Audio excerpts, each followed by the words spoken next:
'Daaku Maharaj' trailer అసలు అన్‌ఎక్స్‌పెక్టెడ్‌గా రావటం జరిగింది. ఏంటి ఆ ట్రైలర్ చూస్తే మీకేమనిపించింది? ట్రైలర్ రివ్యూ అనుకోండి ఒక రకంగా.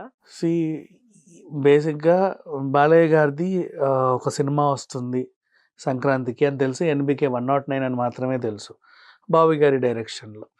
Last Sankranti Bobby versus Balayya. Last కాక లాస్ట్ అప్పుడు 'వీరసింహారెడ్డి వాల్తేరు వీరయ్య' అవును. ఉన్నప్పుడు. అవునవును. అప్పుడు బాబీ ఇటు డైరెక్టర్. సో, 'వీరసింహారెడ్డి'. ఇప్పుడు ఇద్దరు కలిసి చేస్తున్నారు. సో, మోస్ట్‌లీ ఏదో ఉంటది అనుకున్నారు.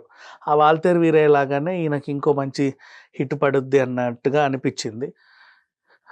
ఇప్పుడు చూసుకుంటేనేమో నిన్నటి వరకు లేని ఇంపాక్ట్ ఈరోజు ఎందుకొచ్చిందంటే మొత్తానికి ఆ టీజర్ అనేది రిలీజ్ చేస్తున్నారు.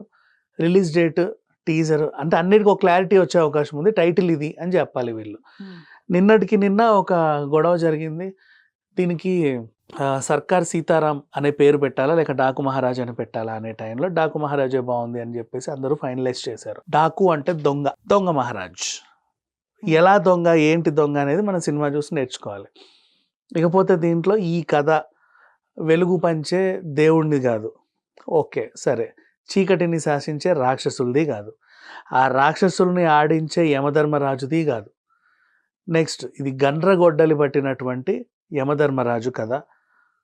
ఒక యుద్ధానికి అంటే సైన్యమే లేకుండా యుద్ధం చేసే ఒక గొప్ప రాజు కథ. ఇప్పుడు యుద్ధానికెళ్ళాలంటే ఈటెంత సైన్యం మనం 'బాహుబలి' చూసాం. మన అవును. సైన్యం ఎంత అంటే 25,000 వాడెంతంటే 100,000 అంటే భయపడతారు గదా! హ్మ్. ఇప్పుడు అట్లాగే ఒక యుద్ధం వస్తుంది. మొత్తం వాళ్ళ సైన్యం. వాడి రాజ్యానికి ఎంతరా అని అడిగితే ఎవడు లేడు వాడొక్కడే అని చెప్తే ఎలా ఉంటది? ఆ ఈ టైప్‌లో ఒక సినిమా తీసుకొచ్చారు. అంటే సైన్యం లేని రాజు. తనకు తానే రాజు. తనకు తాను ఒకడే. ఎంతమందొచ్చినా వాళ్ళందరిని డిఫీట్ చేసి తనే ఉంటాడు. ఓకే. ఈ టైప్ ఆఫ్ సబ్జెక్ట్‌ని ఎంచుకున్నారు.